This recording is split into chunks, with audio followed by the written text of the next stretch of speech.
I would be concerned about, you know, it's are we in a situation now where we're going to be entering a very dangerous period right now and for the couple of years to come? I think we are, and it's going to continue for a while. And thank you for mentioning my last book, Aftermath. The new book is The New Great Depression.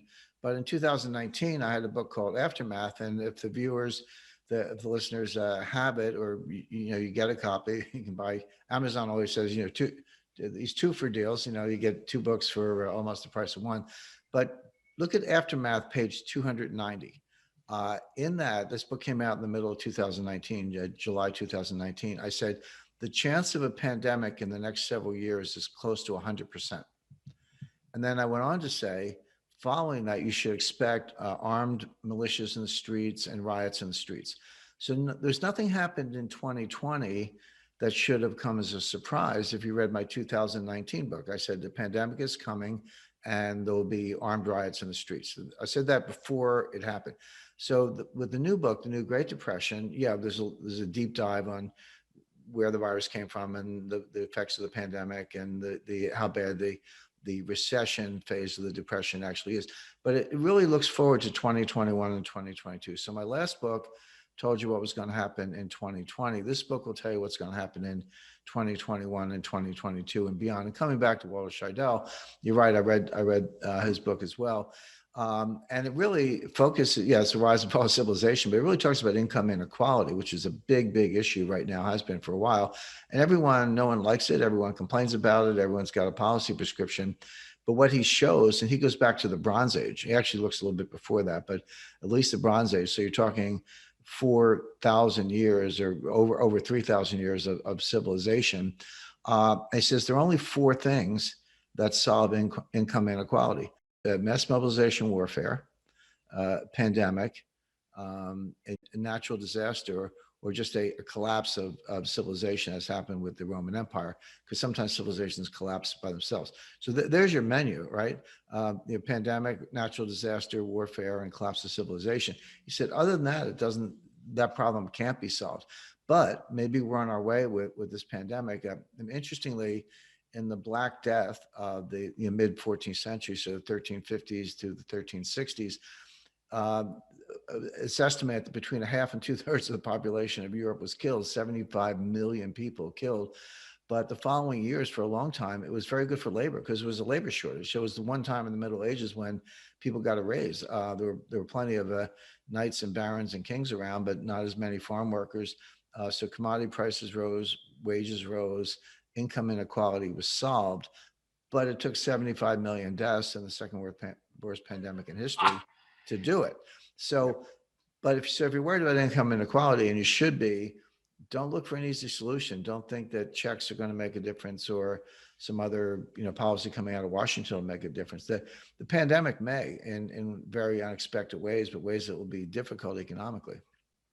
For sure. And, you talk about an aftermath, and we have similar political leaning. So it's probably not easy for us to say this, but it's a reality that a lot of people that are incredibly wealthy, that have options, that have sophisticated asset protection and estate planning, a lot of assets like stock and real estate passes very favorably tax-wise to the next generation. Now that may be changing somewhat with the incoming administration, but arguably, again, that's what causes some of the bifurcation that we're seeing now between the haves and the have-nots. I believe the biggest risk to the ultra wealthy, and Mark Faber and others agreed with me, is what we're talking about now. It's not going to be a little bit more in taxation. It's going to be an uprising. It's going to be a groundswell. It's going to be what Gunlack talks about, violence to correct things. So I have concerns about that. And I know the families of wealth have as well. Well, first of all, there's the legitimate concerns. I love, I lived in Darien, not far from Greenwich. I know that's your, base of operations for 35 years. So, you live in that part of Connecticut, you bump into, a certain number of billionaires, whether the investment bankers, hedge fund people, private equity people, or whatever. And I always love when they say, well, I live in a gated community in Naples, Florida, whatever. I'm like, really? Your gatekeeper is a 72-year-old retired greeter from Walmart. Do you think, and that's fine. I respect all work as dignity and all work, but do you think that guy is going to stop an armed mob with, baseball bats and machetes and probably a few handguns trying to break down the gate? And the answer is, of course not. So and there were a lot of, in the Biden campaign, there were a lot of what they call the Chardonnay sipping, suburban housewives. And again, I'm not picking on individuals, but there was sort of I hate Trump, Trump's horrible, Trump's rude, obnoxious, vulgar, and all those things are probably true.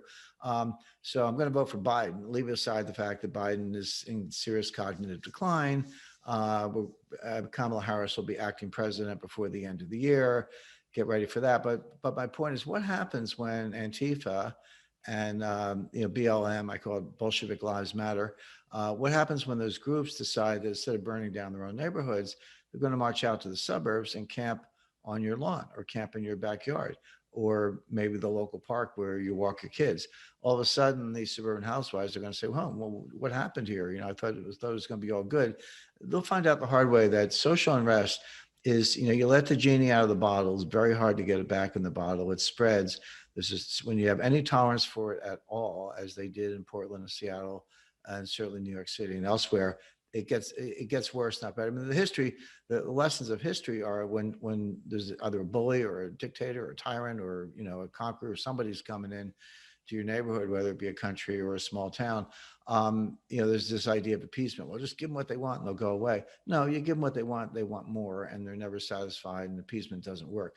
So we're in that dynamic. I'm not predicting the end of the world or total social breakdown, but it does. In my book, The New Great Depression, I talk about how the way to understand the economy is not to look at the 2008 financial crisis or the 2000 dot-com meltdown or 1998 long-term capital management. You do have to go back to the 1930s, to the Great Depression, to get some sense of what it's like. But politically, you might want to have a look at the 1920s, particularly in Europe. I mean, what was going on in Berlin and elsewhere throughout Europe, not just Berlin? You had armed gangs. You had the Reds, the communists, and you had what was called the Free Corps, which is the predecessor of Hitler's brown shirts and shock troops, killing each other in the streets of Berlin while people were, sipping champagne and going to the cabaret. So we're seeing a little bit of that right now. I mean, the group of Trump supporters stormed the Capitol building. I like a lot of Trump's policies, as a matter of fact, but I don't advocate breaking down the barricades. But after watching Antifa, terrorize major cities and shoot people and put up their own barricades, I'm not saying I condone it. I don't, just to be clear, but it comes as no surprise to see the pushback, and that's going to continue. So it's on both sides, and it's getting worse.